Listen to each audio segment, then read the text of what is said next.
Afternoon, everyone.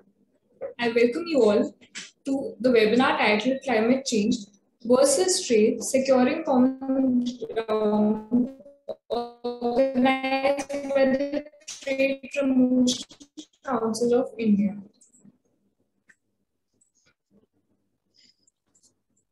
Ever since the ancient phases of civilization, mankind has changed the face of the earth. While some discoveries and developments were positive, such as the discovery of fire and wheel, some of them, such as the Industrial Revolution and the escalated use of fossil fuels, had some unintended consequences like climate change. To cite a recent example, a report by TEDI states that carbon dioxide emissions from the Indian steel industry are projected to jump to 837 million tons over the next 3 decades from 242 million tons as of now, as India's demand for steel more than quadruples to 490 million tons. It adds that the steel industry will also contribute more than a third of the nation's total fossil fuel combustion emissions by 2050. Indubitably, climate change has emerged as one of the most important man-made challenges of the 21st century. It is important because it not only affects the day-to-day lives of individuals as natural calamities like forest fires and floods become increasingly common, but also because it poses threats to global economies and trade. For example, the latest Intergovernmental Panel on Climate Change report states that climate change is intensifying the water cycle and therefore rainfall patterns, along with a rise in sea level and amplifying permafrost thawing. In case of India, it expects the coming decades to be characterized by glacial retreat in the Hindu Kush Himalayas, intense tropical cyclones leading to flooding, an erratic monsoon, and intense heat stress. Such changes are bound to hit trade. For example, frequent cyclones will create logistical challenges related to shipping products, while the rise in sea levels will have an adverse impact on marine ecology, thereby hurting India's seafood exports. Further, different sectors will be exposed to the challenges that climate change brings. The food and beverage industry in the Indian subcontinent is one such example. The National Innovations in Climate Resilient Agriculture has estimated that by 2080, there will be a noticeable dip in the yields of rice, wheat, and maize. Estimates also suggest that by 2050s, water for agricultural production in the river basins for Indus, Ganges, and the Brahmaputra will reduce further, and this may impact food adequacy for almost 63 million people. Similarly, Cotton 2040 report states that by 2040, 40% of cotton producing regions are likely to see their growing seasons shortened, while drought could hit half of the total global crop production. This would therefore hit the textile and apparel industry in the world.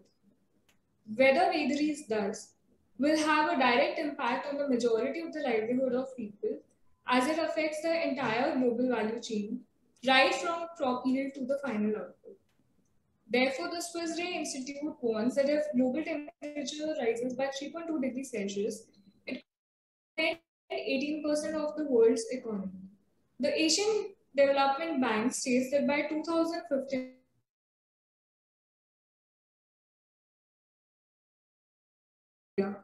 will be minus 38.78%, and by 2099, this will escalate to minus 86.16%.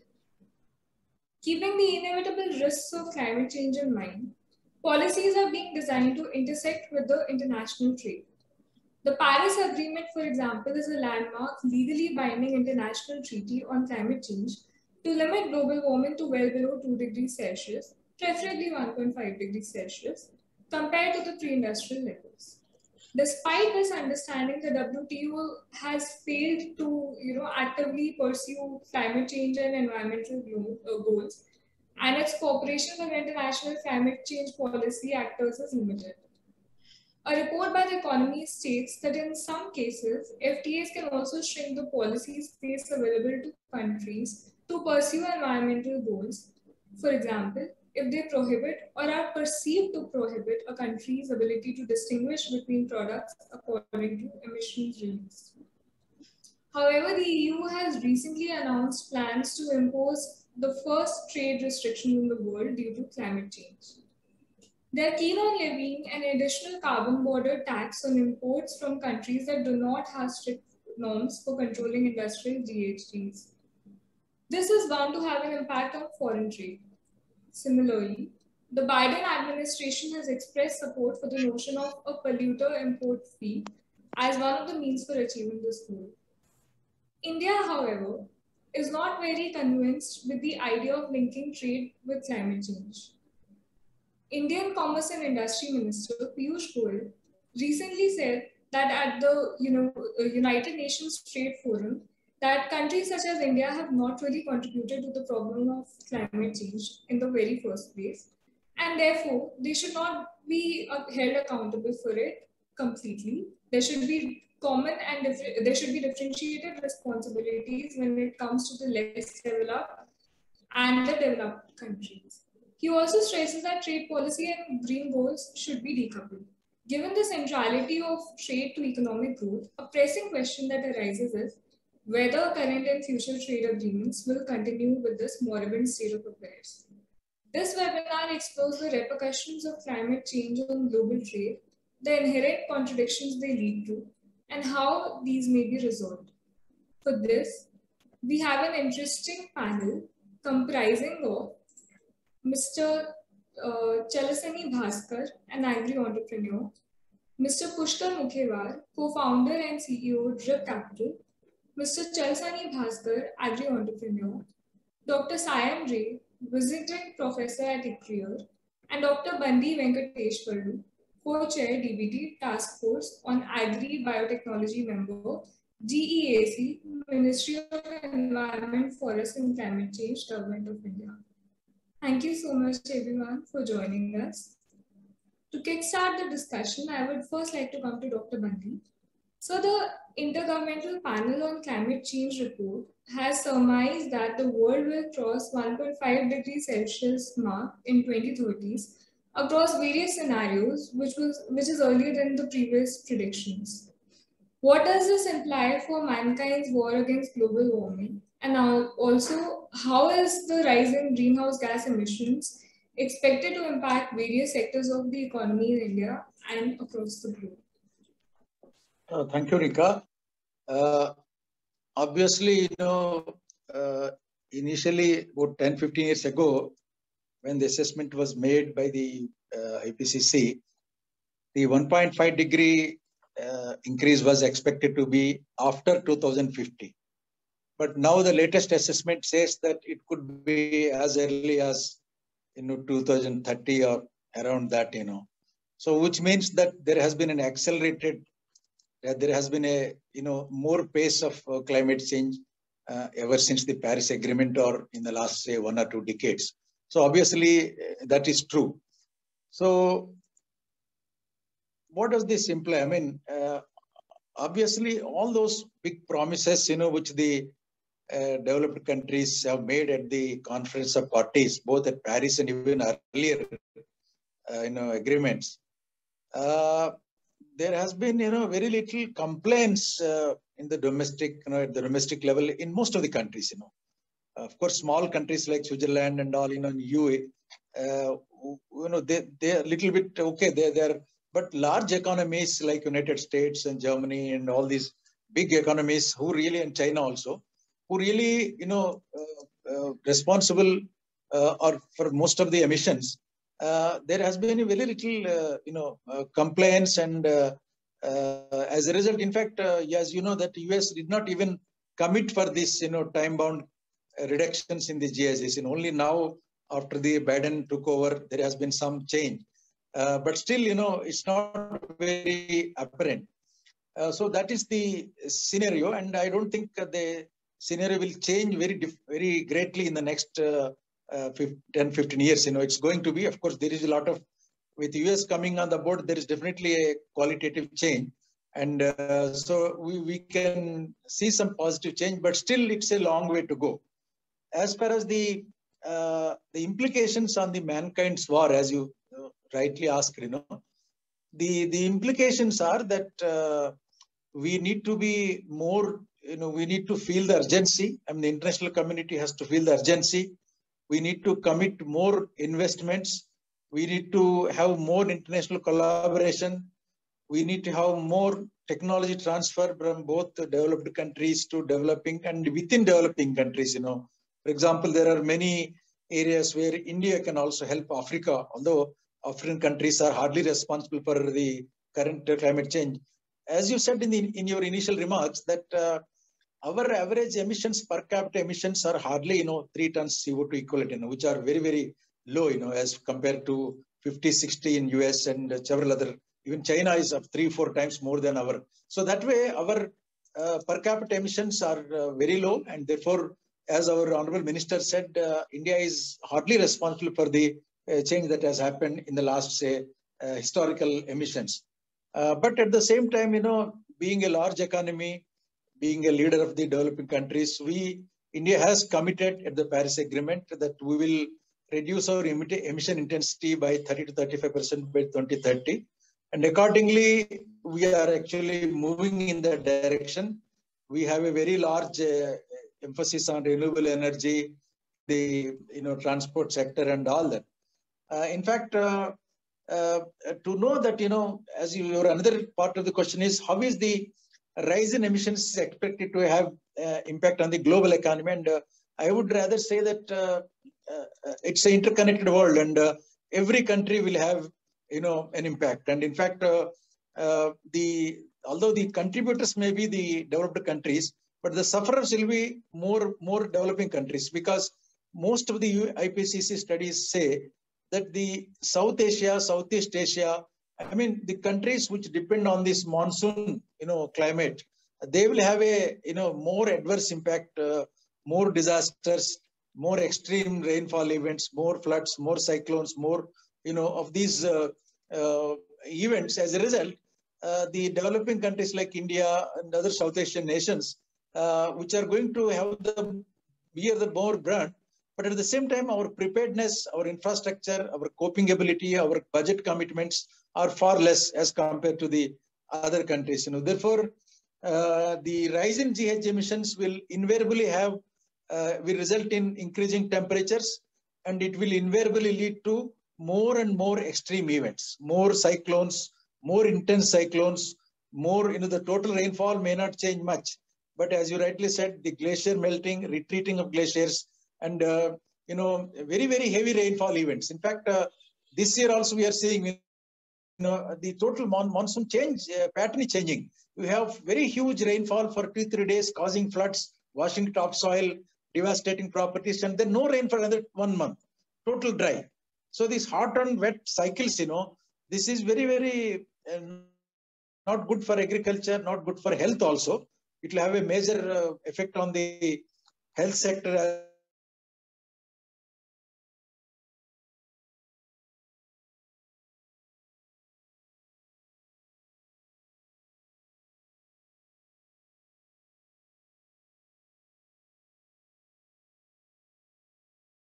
And the impact global. But only thing is, the developing countries in the temperate regions who don't depend so much on monsoon rains, whose rainfall mostly comes from snow melt, they will also have a problem, because recently, Greenland, first time in Greenland there is rainfall, which has never happened in the past, historically. So there are changes in other parts as well, but I think those countries having very less population, and their density is less, and their infrastructure is better. So we'll be facing more of brunt. So I would just summarize your first question, saying that the warming will happen earlier than is true. IPCC is absolutely true, and this implies more, infrastructure, more commitment, collaboration, more commitment in terms of climate change mitigation from all over the world, and more so developed countries. And the emissions, the more warming will definitely have a global impact, and no country is likely to escape from this. And it will also have a tremendous impact on trade. Of course, our other panelists will elaborate much further, but definitely it will have tremendous impact on trade both in domestic production and then international, exports and imports. Definitely will have a negative impact. And I am glad that you have taken this, TPCA has taken this topic today, which is very, very timely and apt. Thank you. Thank you so much, sir, for your observations. I would now like to come to Dr. Ray.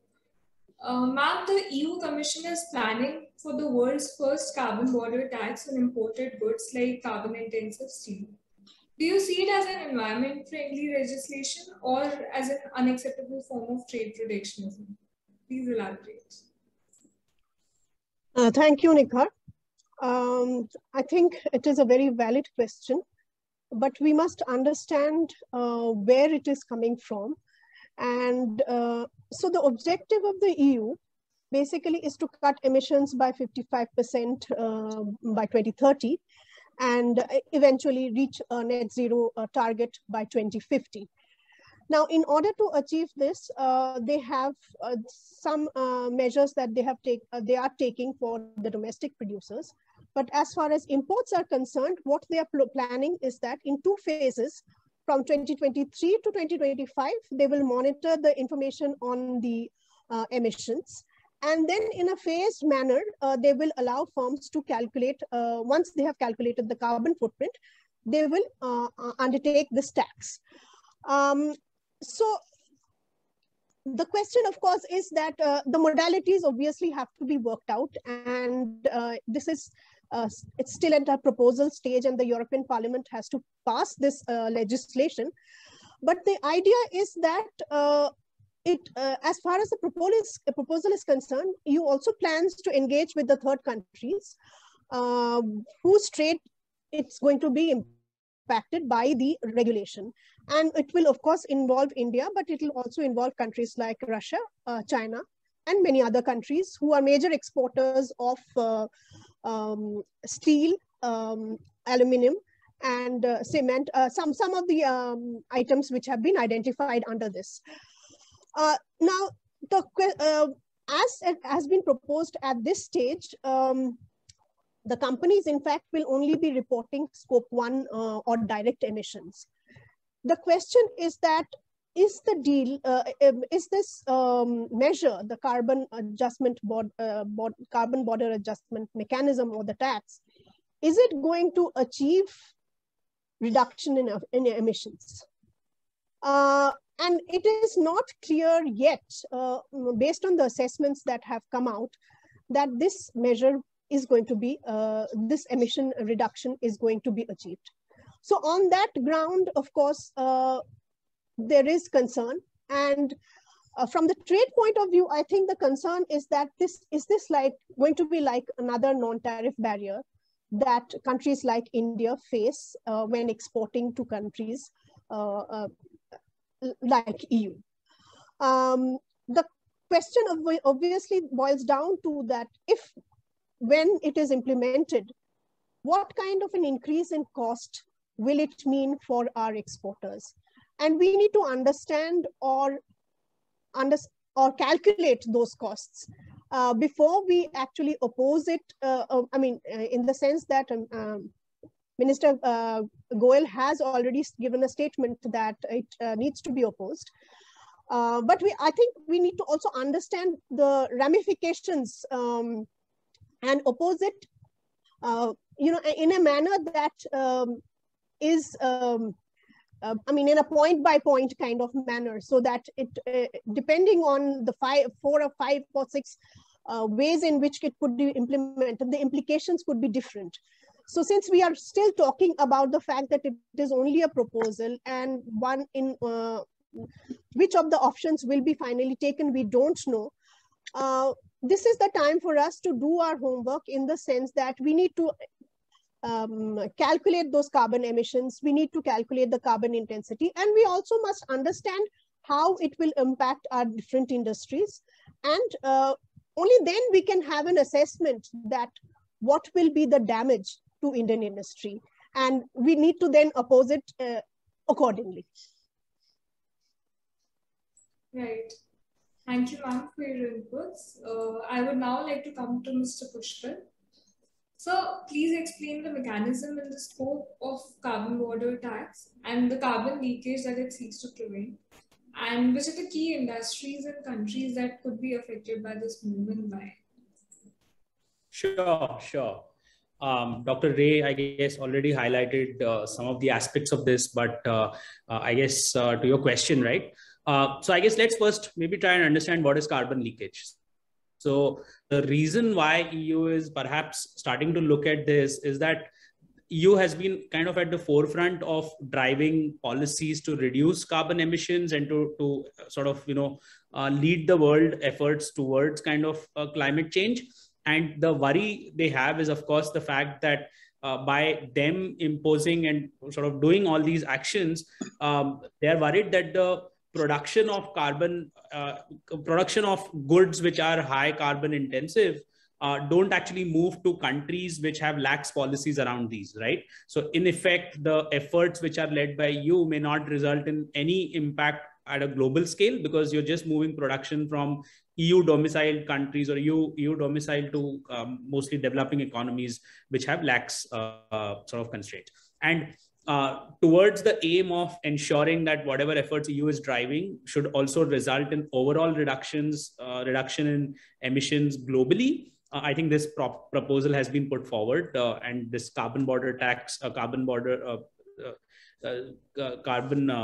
adjustment mechanism. And really the idea is to basically specifically look at certain kinds of products which are high carbon intensive and start charging a tax towards that. In terms of the scope and mechanism of this, I think is designed in compliance with the WTO. And basically the way it would work is that EU importers change kind of policies and reforms which are happening. I think India must also rapidly adapt to sort of an integrated economy approach, that focuses on investments in ecosystem restoration, sustainable fisheries, horticulture, organic and low carbon agricultural development, clean energy production, creation of green jobs through renewable energy and energy efficient green infrastructure. So I think, there's no doubt that India will get impacted. I think the question is how we sort of ensure that the policies are drafted, or kind of, we start thinking about policy framework in a way that we start educating our industry as well as encouraging them to move towards more sustainable and, ecologically friendly ways of production and operation. So yeah, that's what I would say. Thank you so much, sir. I would now like to pass on the baton to Vaishali for a crisp discussion on the business implications of climate change. Thank you, Nikhar. Good afternoon to all the panelists and our viewers. Countries are increasingly adopting new strategies to mitigate the impact of climate change and achieve net zero emission goals by around mid of the century. According to United Nations Environment Programme Emission Gap Report 2020, G20 members account for 78% of global greenhouse gas emissions. 9 of the G20 members, which include India as well, are on the track to achieve their unconditional nationally determined contributions.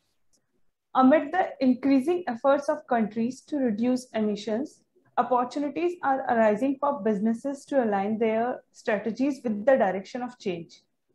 The low carbon transition is creating demand for new sustainable goods and services worth trillions of dollars across all sectors. For instance, transportation sector has seen a rapid growth in zero emission vehicles and explosion of new mobility services.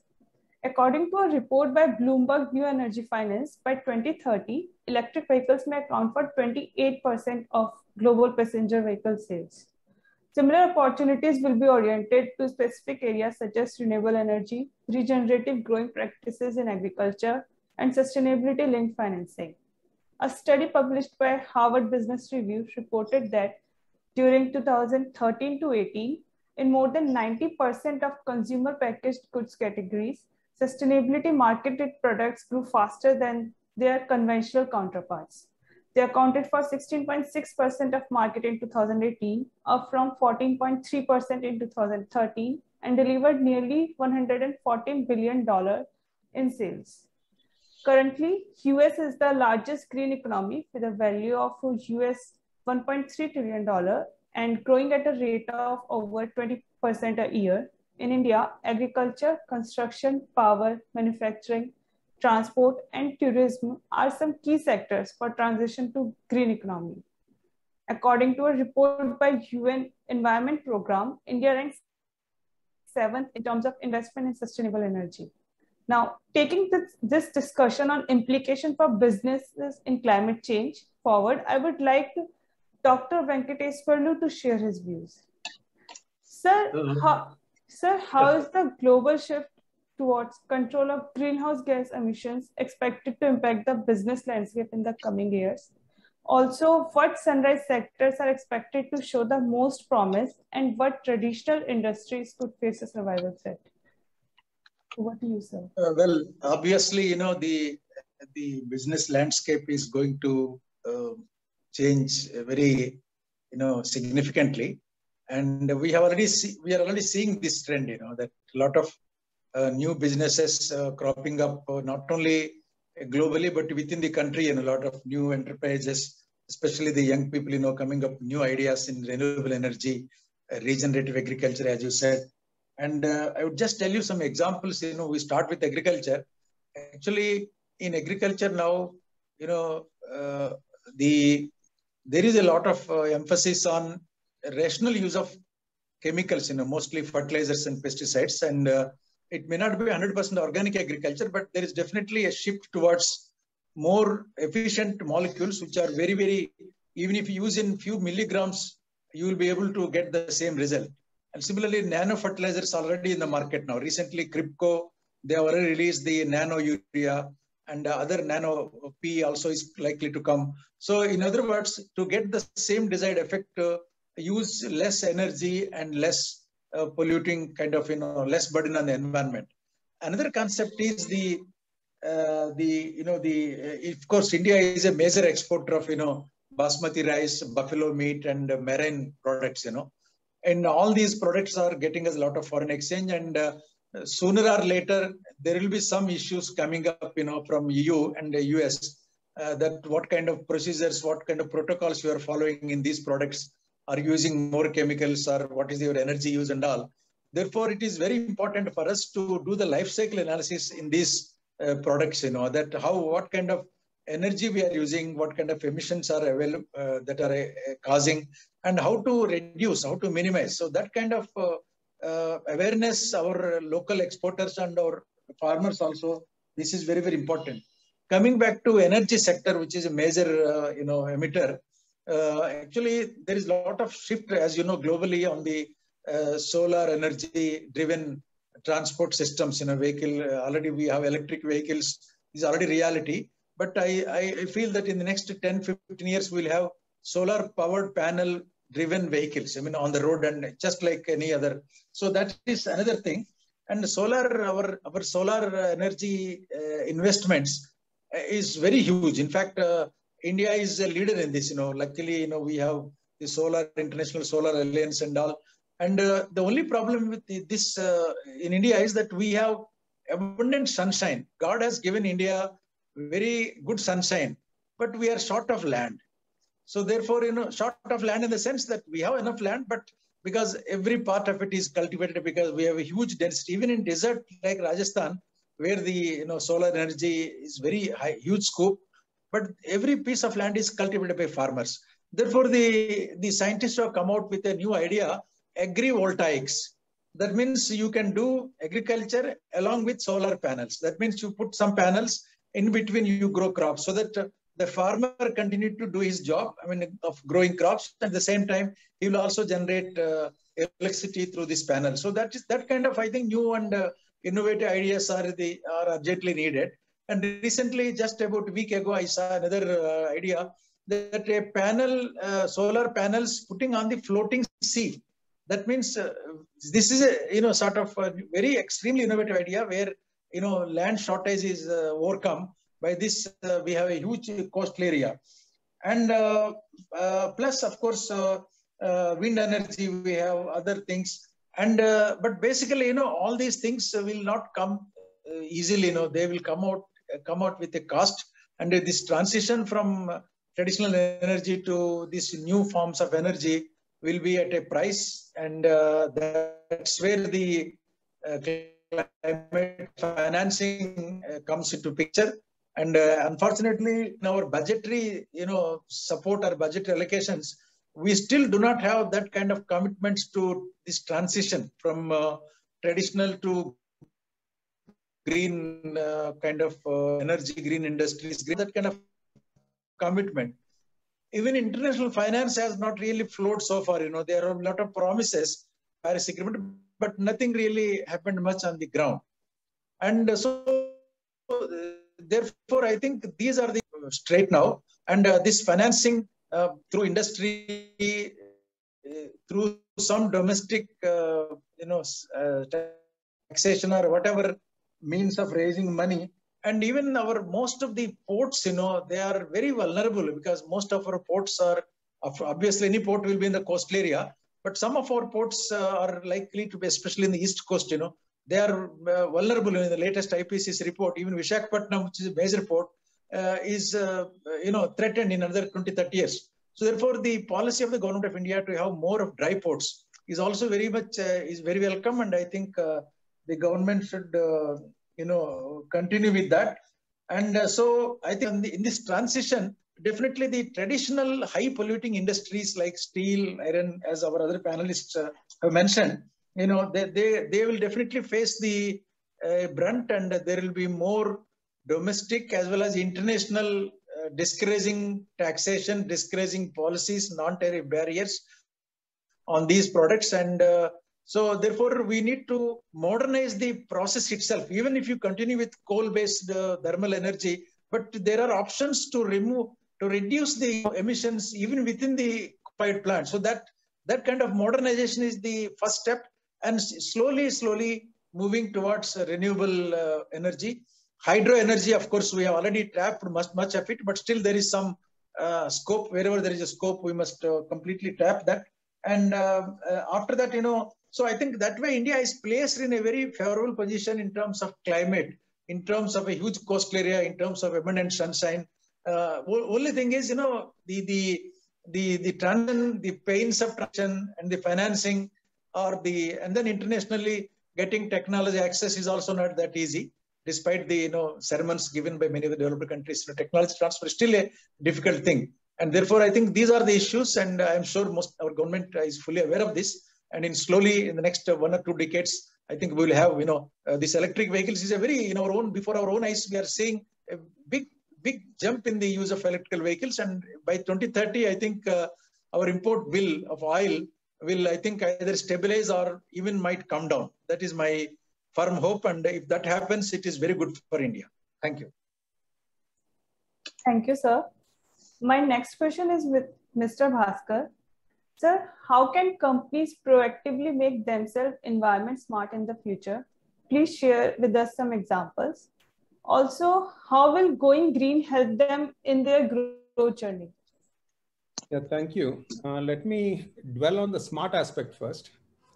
And the world was trying to get smart on climate since last about 20 years. But unfortunately, things are getting from bad to worse. So something is going wrong in our approach with our smartness. So that is where we need to introspect ourselves to begin with.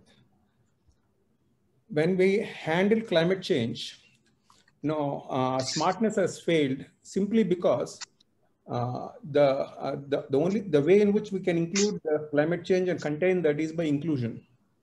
Inclusion will not come through smartness, by consciousness.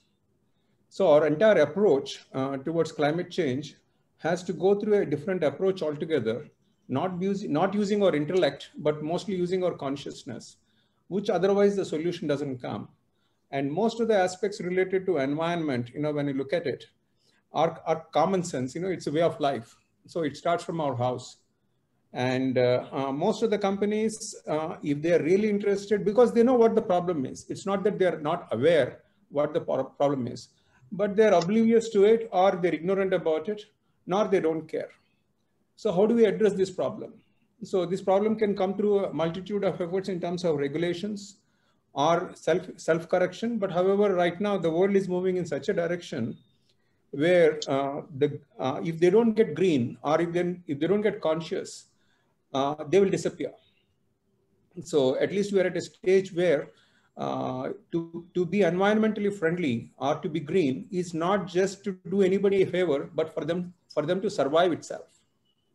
So when the world is moving in this direction, and there's no issue for everybody knows, all the companies know what needs to be done. But unfortunately, everybody is trying to get smart to cut corners there. So far, honestly, we have not, other than globally, that too from Scandinavian countries. Other than that, rest of them are trying to just being smart. They're trying to greenwash and expecting that this 1.5 degrees centigrade is about 50 years away. But right now we are seeing that coming in by another 10 years itself. Maybe that in 10 years we may cross 3% itself. We don't know. So this is where the companies proactively have to make, otherwise it's a life and death for them. And how can they do it? There are various solutions that are available. It's not that they don't know. Any person who is polluting it, he knows that he is polluting it. It has to come from within. And the government can also intervene by putting in necessary mechanisms. But globally, one thing is proven, is validated, that any company that has proactively invested to remain environmentally smart or compliant, the benefit to cost ratio for them is higher than 5. So any investment they make in that has given them a huge returns. Now it's up your call whether you want to make the investments or not.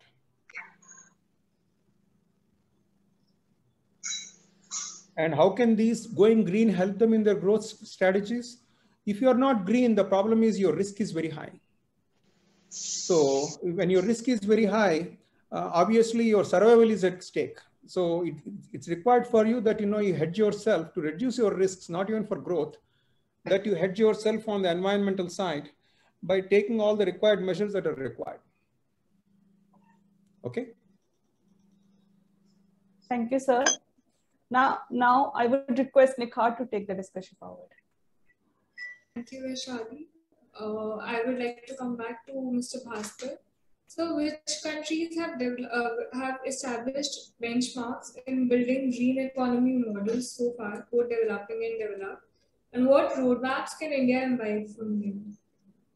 No, if we can look around the globe, in the developed countries, more or less we see a real purposeful approach is taken by Scandinavian countries, and practically we have not seen anywhere else. And a purposeful approach is a purpose with an intent, and this is only available. We can only see those examples in Scandinavian countries, and in the developing countries. When you look at Vietnam, Thailand, and Indonesia, we look at some sectors.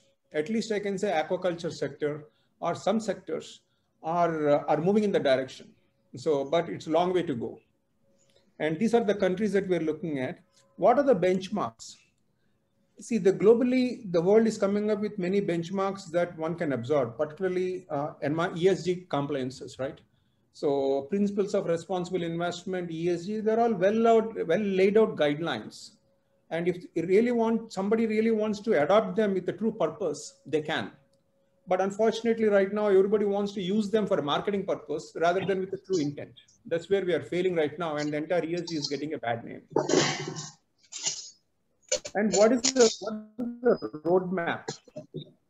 Again, going back to the Scandinavian countries, one fundamental change they do in their approach towards any investment or any project is that they take a landscape approach. So when they take a landscape approach, it becomes all-encompassing, where you need to design your own models, where you take everybody along with you, including your society, including your neighbor and everybody else. And that requires a different set of financing models as well, where their banks facilitate in those countries. Whereas coming to most of the developed countries as well as India, we don't have such a landscape-based financing models at traditional financing model. And because of which we are still going, the 60s way of investing into and not going the landscape way. If we really, as a roadmap, we should take the landscape way Most of the European banks are now adopting these landscape models in their financing schemes. And it doesn't take much for our ecosystems to understand what they are. Of course, it's a subject by itself. In anything that we do, I want to build a house or build a project or you want to invest somewhere, we need to take a landscape approach. For somebody to understand landscape approach, the first thing that has to happen is they should unlearn traditional approach. So traditional financing models have to be unlearned first. And unfortunately, in the entire ecosystem in India, unlearning is becoming a big problem. And but the world has already proven the benchmarks, the roadways. All we need to see is consciously look at them and adopt them for India. Right, sir. Thank you. We have a question from Mr. Mansoor Ali, who asked us about the impact of climate change on cotton exports from India. So although I did touch upon the crop yield and the overall produce, but would someone else like to elaborate on that? This is an open question. Can you repeat that question? Can you repeat, Nikha? The question is on the impact of climate change on cotton garment industry from India. Cotton industry. In India. Right. Okay. Well, at present, the impact on industry, of course, has not been studied in so much detail. But luckily, compared to many other crops like rice, wheat, and horticulture, cotton is less vulnerable as compared to, it's quite tolerant for dry periods, because most of the cotton in India is grown under rain-fed conditions, and almost 60% in Maharashtra, Telangana, and all. So even if there is likely to be less rainfall, and also these unseasonal rains, they don't really cause much effect on cotton. And with BT, we have also been able to some extent minimize the damage due to bollworm. Of course, other pests may come up. But as such, in the near future, at least in the next 10-15 years, at least in my experience, we don't see a very drastic impact on the cotton crop yields, at least. Other parts of the ginning, spinning and all, if there is any logistic issue, that I cannot comment. But relatively, cotton is better placed as compared to other food crops and horticulture crops. So, thank you. Would anyone like to add anything to this? See, when you are talking about climate change, the textile industry is number one in terms of its overall arching climate impact. So, and this is not just cotton alone, but the entire supply chain. And now there is a huge movement going on all over the world, particularly and you must have heard about the world fast fashion in terms of how many clothes somebody buys, which somebody doesn't wear. And this is where the paradigm has to shift right now in terms of the ecosystem for the textile industry itself. Of course, cotton again, it is a debatable question how sustainable it is, because the amount of synthetics that go into the soil are enormous. However, cotton is a story that India was used to since a couple of 100 years, but now we need to reimagine to see how do we go in the context of climate change. So, and textiles is the #1 polluter in the planet. If we take the entire supply chain together, on top of that, the textiles is also an industry that drives slavery.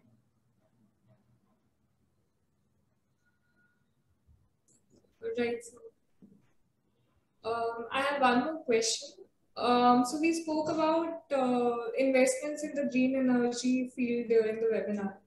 So how can the government of India, become a little more attractive in terms of attracting foreign investors in this particular field?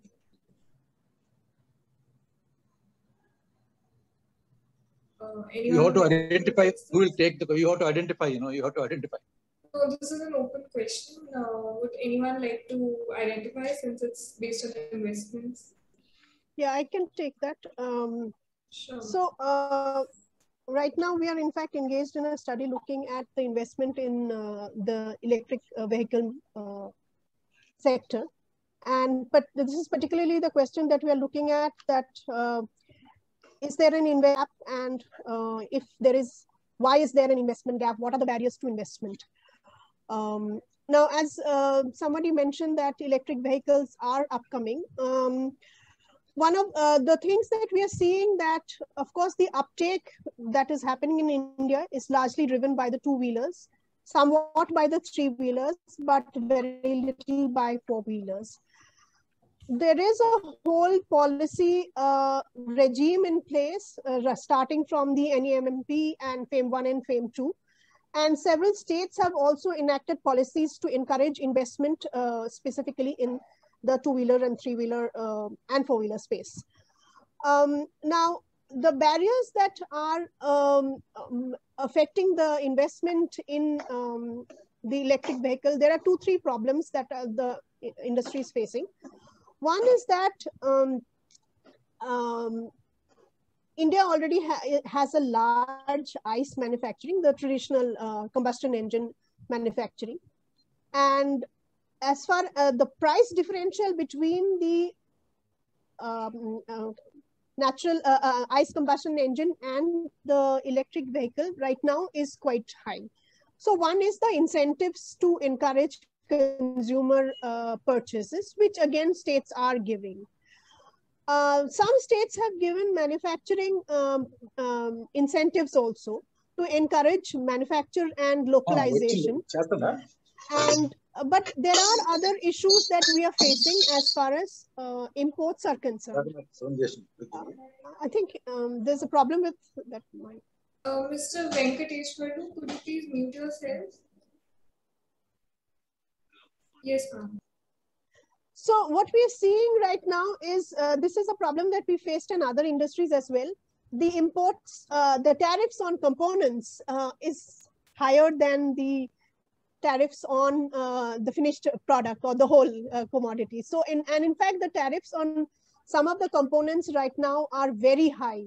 So some localization is getting discouraged because of these high tariffs.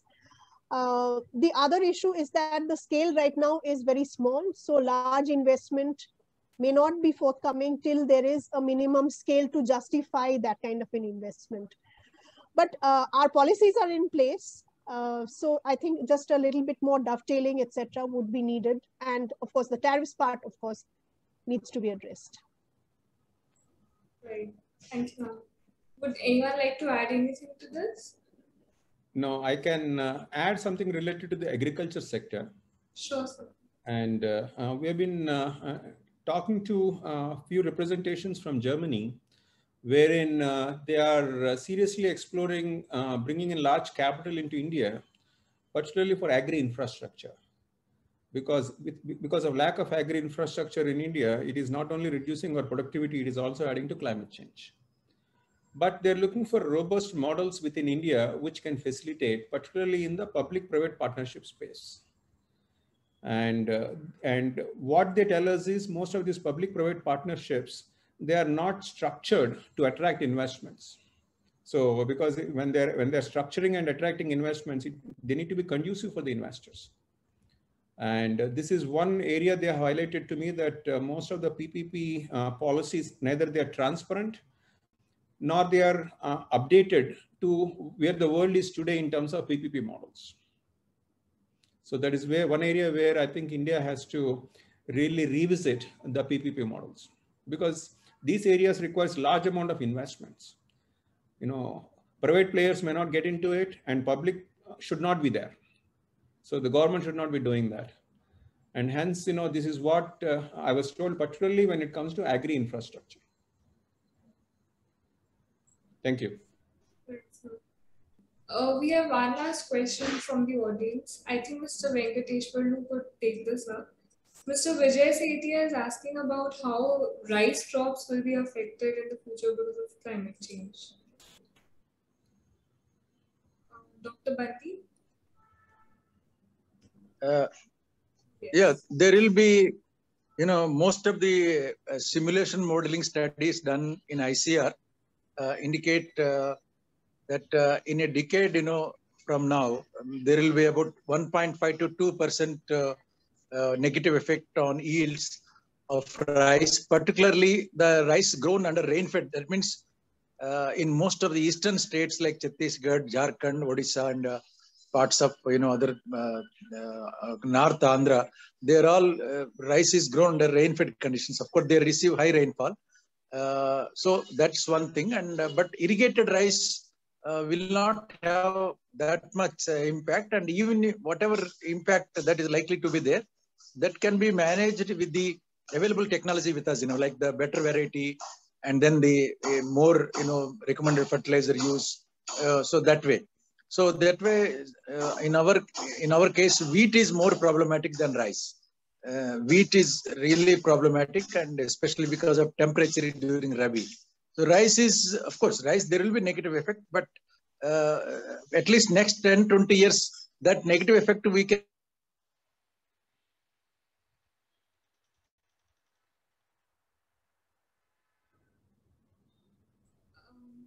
Professor Bandi, I think we lost your voice. Hello? Yes, sir, we lost your voice. Thank you.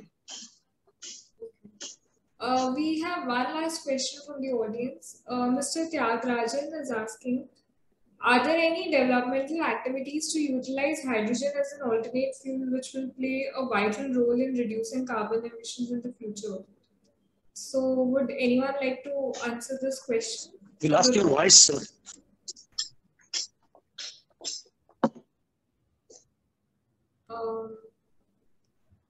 Would anyone like to talk about how hydrogen can play an important role in reducing carbon emissions in the future?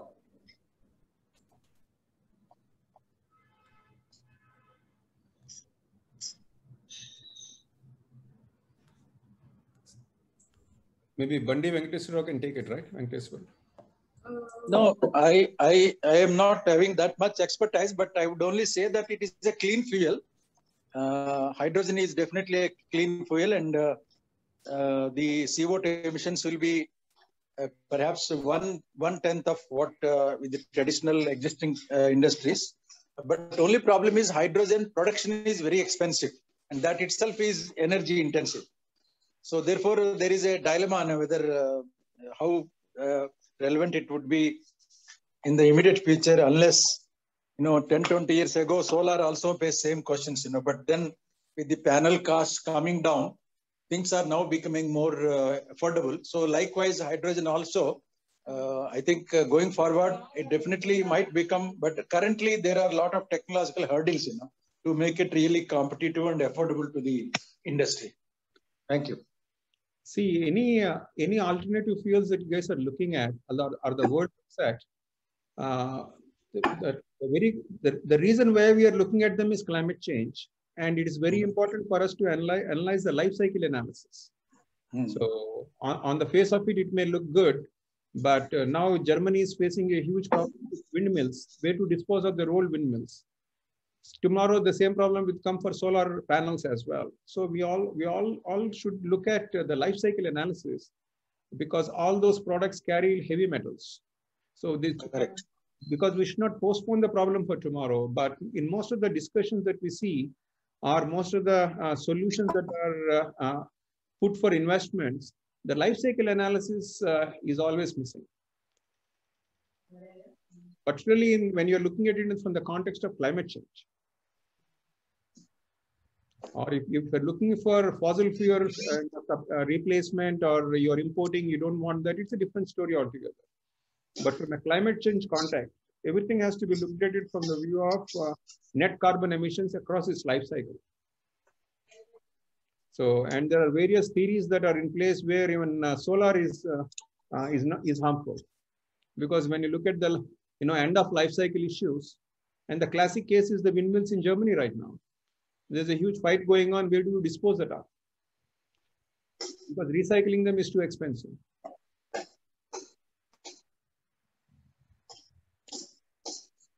Right. So, thank you. Would anyone like to add anything to this?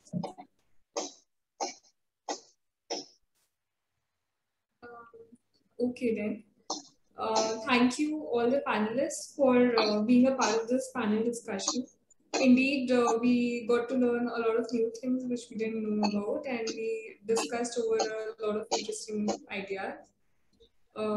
Thank you, and thank you to the audience for being attentive and asking us all these questions. With that, I would like to end the panel discussion today. Thank you. Thanks, everybody. Thank you. Thank you. Thank you. You're posting it on YouTube now, I mean, after this?